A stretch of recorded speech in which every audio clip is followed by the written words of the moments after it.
Bienvenidos a este nuevo encuentro con las perlas sefaradíes. Es este el capítulo número 11, por lo que ya estamos cerca de completar los 12 capítulos que forman parte de Perlas Sefaradíes, el podcast producido por el Centro Cultural Sefarad de Argentina y essefarad.com, escrito y relatado por María Esther La Chuchi Silverman de Sigüina. Yo soy Marcelo Benveniste y vengo a presentarles el podcast de hoy titulado Interculturalidad como un proceso para la integración de los migrantes. Antes de ir al tema, quiero recordarles que en nuestro portal essefarad.com pueden encontrar toda la información de lo que pasa en el mundo sefaradí y también en nuestras redes sociales como en facebook.com/essefarad o en Twitter y en Instagram con @essefarad, donde encontrarán una muy nutrida agenda de actividades virtuales con acceso gratuito desde todo el mundo. Los dejo ahora con la protagonista, La Chuchi, con el podcast número 11 de Perlas Sefaradíes, titulado Interculturalidad como un proceso para la integración de los migrantes. Me voy a referir a un tema que tiene mucho de actualidad. Se trata de la interculturalidad como un proceso para la integración de los migrantes. Este trabajo lo he compartido con Noelí Guerra de Cascales. Uno de los grandes problemas del siglo XXI es la relación entre culturas, sobre todo lo atinente a los conceptos de disonancia propios de la globalización y que producen discusiones políticas e intelectuales, aunque en la vida diaria se resuelvan a partir de la convivencia. En este proceso de globalización social adquiere sentido el concepto de aldea global, porque los avances producidos en los medios de comunicación y de la tecnología hacen que las sociedades humanas vayan transformándose y volviéndose similar al de la aldea, cuyo principio rector es el de la interrelación con estrechez de vínculos económicos, políticos y sociales. Esta estrechez de vínculos solo es posible a través del lenguaje, herramienta cognitiva que permite ir construyendo las representaciones y conciencia colectiva a partir de los conocimientos adquiridos, las habilidades aprendidas, las experiencias vividas en el intercambio diario. Tal vez la herramienta más efectiva de homogeneización cultural la constituyan los mass media, cuando los públicos se apropian a partir de sus patrones culturales locales de productos transnacionales, creados frecuentemente desde referentes culturales distintos. Ante esta aparente homogeneización, algunos grupos culturales parecen no estar comprendidos en esta propuesta de globalización. Este hacer interculturalidad conlleva a la defensa de ideas, pautas culturales, intereses, creencias, de una forma apasionada, lo que demuestra que en el fondo somos cada vez más diferentes y que los procesos de individuación son llevados a los límites por la globalización. Una posible forma de solución sería la de analizarla desde la interculturalidad. Interculturalidad entendida como una política de Estado que garantice derechos, pero también como la posibilidad de construcción de una nueva cultura con aporte de los múltiples grupos culturales que integran un país en un proceso de mestizaje cultural. El conjunto de conductas sociales de los individuos determinará un tipo de cultura predominante en un país que podemos definir como dulce, por ser más receptivo y menos agresivo para defender su identidad propia, con sociedades más o menos inclusivas, condición muchas veces determinado por influencias económicas, o sociedades agresivas en su actitud con el extranjero. Se dice que los franceses son malhumorados y orgullosos, que los argentinos están ufanos de sí mismos. Los paraguayos y uruguayos son dulces, muy corteses y acogedores. La interculturalidad requiere de un respaldo político y de una elección como forma de vida consciente en la que se va fraguando una toma de posición ética a favor de la convivencia con las diferencias. En cambio, si hablamos de multiculturalismo, estamos aludiendo al reconocimiento de las diferentes culturas que conviven en el mismo espacio territorial, lo cual implica tolerancia como virtud pública, reconociendo la importancia de la diversidad cultural, en tanto proporciona diferentes puntos de vista, ideas originales sobre lo público, enriqueciendo el debate social. En general, como primera medida, los países desarrollan una política oficial pública de multiculturalidad que asigna igualdad de derechos ante las leyes, pero no se fomentan relaciones interculturales, fortaleciendo los prejuicios y los estereotipos de estos grupos minoritarios. Entonces, las formas de integración quedan relegadas a los propios grupos y según sea las receptan. Así, esta subcultura, grupo comunitario pequeño con relación a la cultura dominante, se cierra y se mantiene menos permeable a la cultura dominante o que fácilmente se apropia de la cultura. La tan mentada tolerancia merece una digresión. Tolerar significa soportar, refiere a la capacidad y disposición a respetar la diferencia. En un sentido positivo, esta tolerancia no es natural al hombre, sino que es una virtud pública que debe enseñarse y ejercitarse a partir de la educación. Para una sana convivencia, las sociedades deben instalar procesos de tolerancia, es decir, instalar dispositivos educativos que permitan al individuo pensarse en el lugar del otro y en esa comprensión del otro evitar el rechazo y la intolerancia. En este contexto, Argentina asume una política netamente multicultural basada en la tolerancia hacia las minorías migrantes, es decir, que no considera a las culturas migrantes como estáticas y esencialistas, sino como dinámicas, complejas y creativas, lo que hace menos traumático el proceso de enculturación y favorece el mestizaje cultural. Nuestro país, en general, no busca diluir las culturas minoritarias en la dominante, como pudo ser en otras épocas.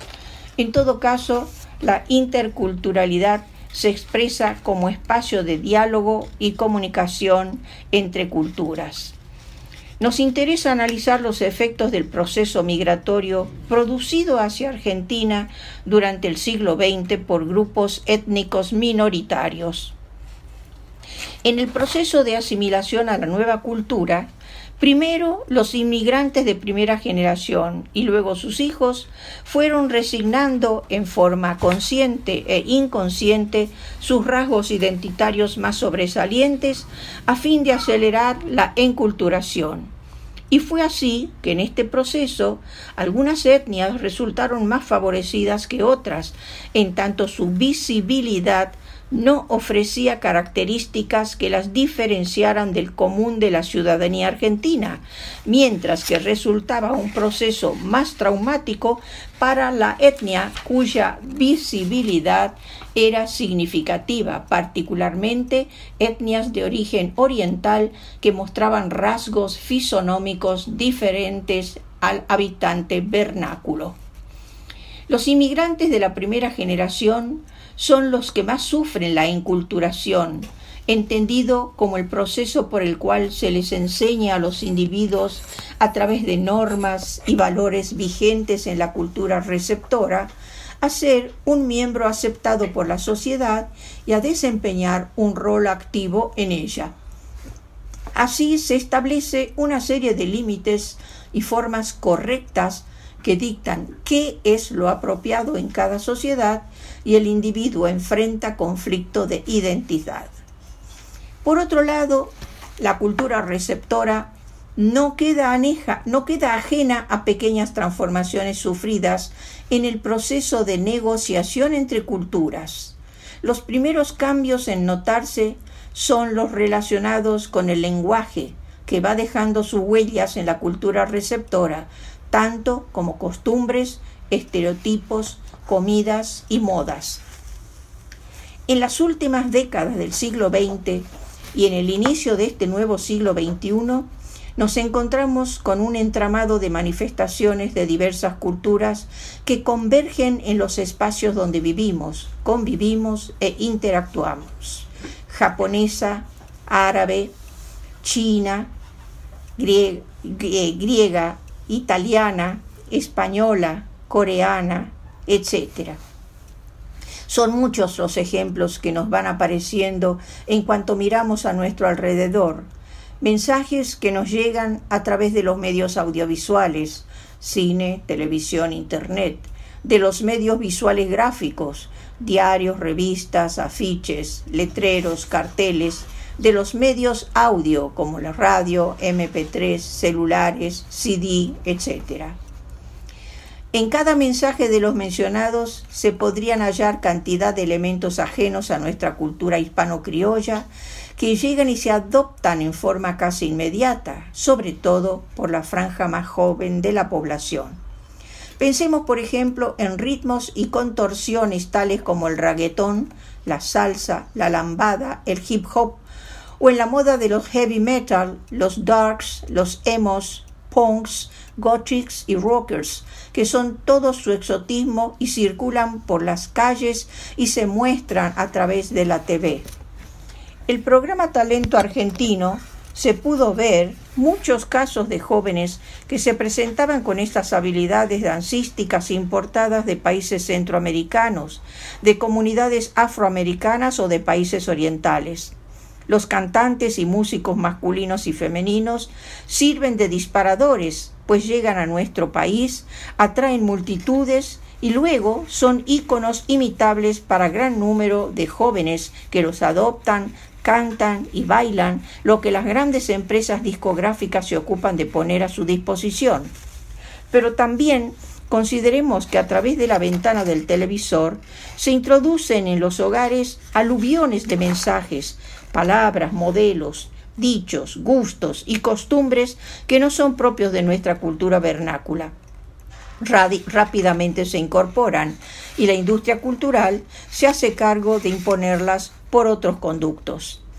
Es ineludible hacer presente el éxito que se sostuvo por mucho tiempo en las pantallas televisivas, la serie mexicana del Chavo y sus amigos. Quedaron muchos tics en boca de chicos y grandes, palabras como torta por sándwich, paleta por chupetín, vecindad por inquilinato o conventillo, y la piñata que hoy en día no falta en los cumpleaños infantiles. Este gran actor Chespirito, que adoptaba diferentes personajes siempre con igual eficacia humorística, dejó un repertorio de modismos que hasta el día de hoy se suelen escuchar. No podemos obviar la influencia que tuvo la telenovela brasilera El Clon. Todo lo exótico que allí se mostraba del mundo árabe y su cultura y creencias, sumado a un libreto que mantuvo la intriga de la teleaudiencia hasta el final, empezó a aprender en los grandes y los chicos, música principalmente, modo de maquillar los ojos en las mujeres con cojol para sombrear los párpados, el henna para dar un tinte rojizo al cabello. Casualidad o no, aparecieron tantos en Buenos Aires como en otras ciudades del país, muchos locales con venta de productos importados de países como Siria, India, Pakistán, Turquía, etc. Actualmente se pueden ver exhibidos una gran diversidad de productos, desde especias aromáticas, utensilios para repostería, hasta artículos para decorar el hogar en telas trabajadas de tapicería, cortinados bordados y cortinas tejidas, alfombras persas, almohadones, mesitas para ajedrez con incrustaciones, marquetería en cajas para cigarros, puff en cuero decorado con figuras y filigrana dorada, juego para servir café turco y narguilé para fumar en familia, sahumerios de diferentes formas y tamaños y un sinfín de pequeños objetos para obsequiar como cajitas, pastilleros, porcelanas con ilustraciones exóticas. En cuanto a la gastronomía, En cualquier provincia de la Argentina se puede encontrar algún lugar que ofrezca comida árabe. Lo más tradicional, kibbe al horno, kibbe crudo, sfijas, keftes, shish kebab, asado al fierrito, hummus de garbanzo, tabule, tripa rellena, niños envueltos en hojas de parra, los mexi, verduras rellenas, labne, cuajada seca, pan pita para acompañar las ensaladas. Últimamente se ha impuesto también el shawarma, que puede ser de carne vacuna, de pavo o pollo, por no decir cordero, que sería lo acostumbrado en Siria, Líbano u otro país árabe. Se trata de una especialidad consistente en un pinche grande donde están insertados y superpuestos numerosos trozos delgados de carne expuesta al fuego para su cocción. Una vez cocida toda esa enorme pila de carne, se sirve cortando con un cuchillo de filo aguzado en forma vertical, de modo que van cayendo tiras finas de carne dentro del pan pita, que es hueco, y se llena con la carne. Se adereza con salsas y ensaladas diversas. Cada vez se ven más puestos que expenden estos nutritivos sándwiches orientales.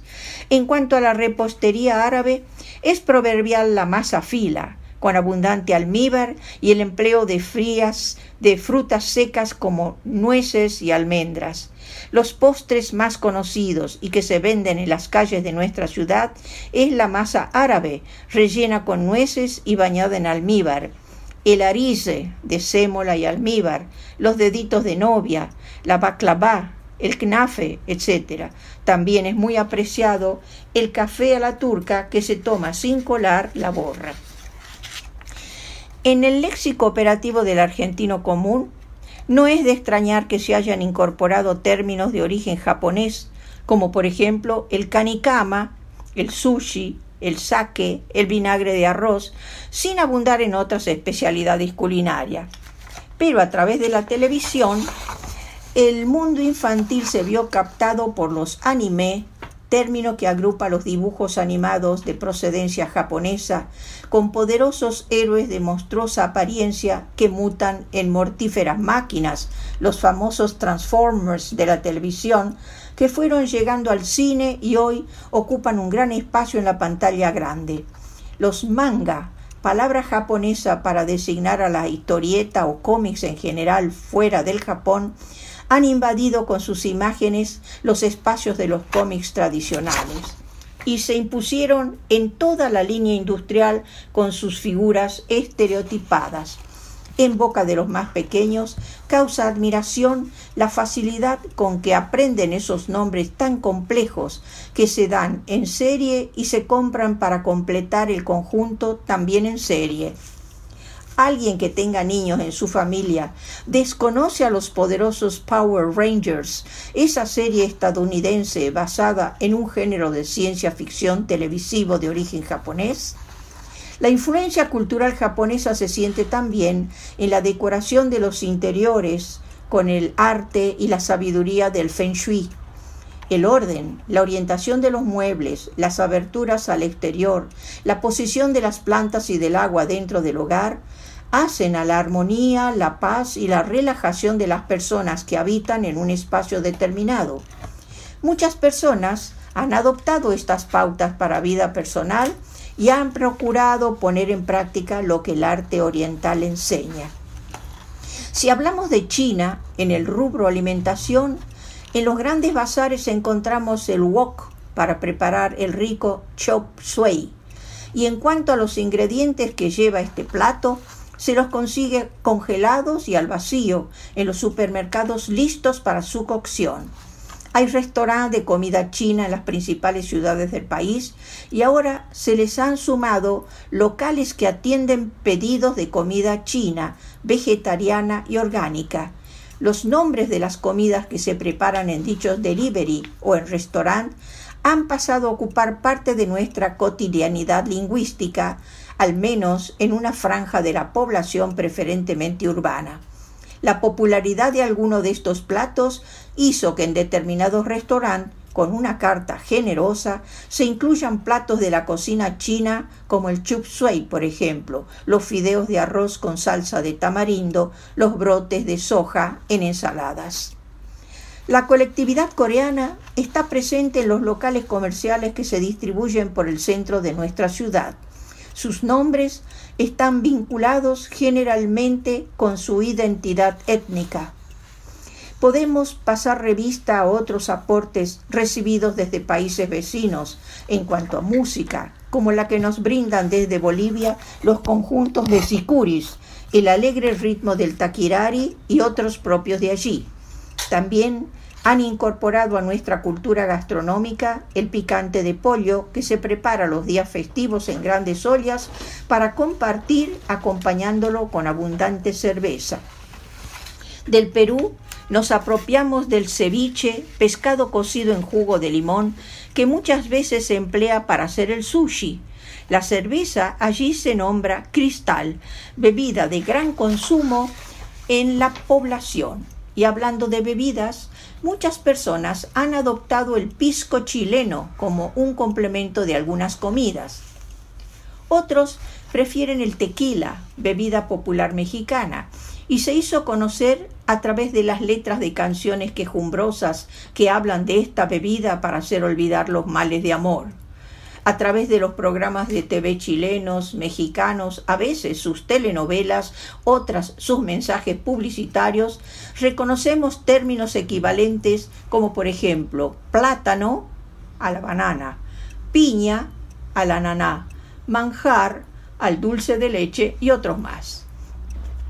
El lugar para comprobar la invasión de términos extranjeros que se instalan cada día con más frecuencia en nuestra sociedad es la góndola del supermercado, particularmente unos estantes exclusivos con productos importados que manifiestan su extranjería desde el apreciar su envoltorio o el envase de presentación. Pastas italianas con sus respectivos nombres según el corte y el tipo del formato. Conservas dulces y saladas, salsas, galletas y bizcochos, tés, cafés, especias, aceites, bebidas alcohólicas variadas, licores, etc. Todos procedentes de países europeos, asiáticos, africanos, norteamericanos, centroamericanos y sudamericanos, cada uno con su nombre respectivo. Afortunadamente para el cliente curioso, suelen llevar adherida una etiqueta del importador donde se aclara de qué producto se trata. Ciertamente, las ilustraciones de los envases permiten conocer o adivinar qué es lo que se ofrece dentro de una caja, una lata, una botella o un frasco. Otra vía de entrada de términos del inglés son los juegos electrónicos para niños, adolescentes y adultos. Por ejemplo, la PlayStation en sus 3 versiones 1, 2 y 3. Ahora ya hablamos de otra maravilla electrónica, la Wii, que pone en acción no solo a los más chicos, sino a los adultos que pueden practicar deportes sin moverse del living de su casa. Recordemos que antes fue el Nintendo y siguen vigente una enorme colección de juegos para poner en las computadoras y entretener desde los más pequeños hasta los más grandecitos. Algunos de ellos son interactivos, mientras que otros solo requieren de la atención y habilidad motriz del participante. Si caminamos por cualquier calle de los centros urbanos o ciudades del interior dentro del país, no nos debe asombrar ver en la ropa de la gente más joven leyendas en inglés, logotipos de equipos deportivos extranjeros, signos orientales de artes marciales y muchas otras manifestaciones semióticas de todo lo que importamos sin darnos cuenta. ¿Qué niño desconoce quién es Pokémon? Allí donde hay un videojuego, un televisor o una revista con historietas, este y muchísimos otros personajes creados por la industria japonesa han aterrizado en nuestro país y parece ser que han adquirido carta de ciudadanía. Para cerrar este panorama inagotable, diré que con los medios de transporte actuales y las promociones de viajes al extranjero con facilidades de pago, la globalización cultural está en vías de concretarse. Hay un ir y venir constante de turistas de un país al otro que hablan e interactúan en lenguas diferentes, en espacios comunes y ajenos, que comparten comidas desconocidas, saberes nuevos, mientras escuchan y aprenden manifestaciones de otros folclores. Cada persona que regresa de un viaje al exterior seguramente trae consigo más que un equipaje con obsequios familiares, y mientras permanece fuera de su ámbito cotidiano y habitual, también su mirada crítica estará atenta para asimilar todo aquello que puede enriquecer su experiencia vital y su condición como ser humano. Hasta aquí he desarrollado este tema que espero les haya sido de interés y los haya llevado a cuestionarse cómo vivimos hoy en día frente a la inclusión de otras lenguas y otras costumbres traídas del exterior. Gracias.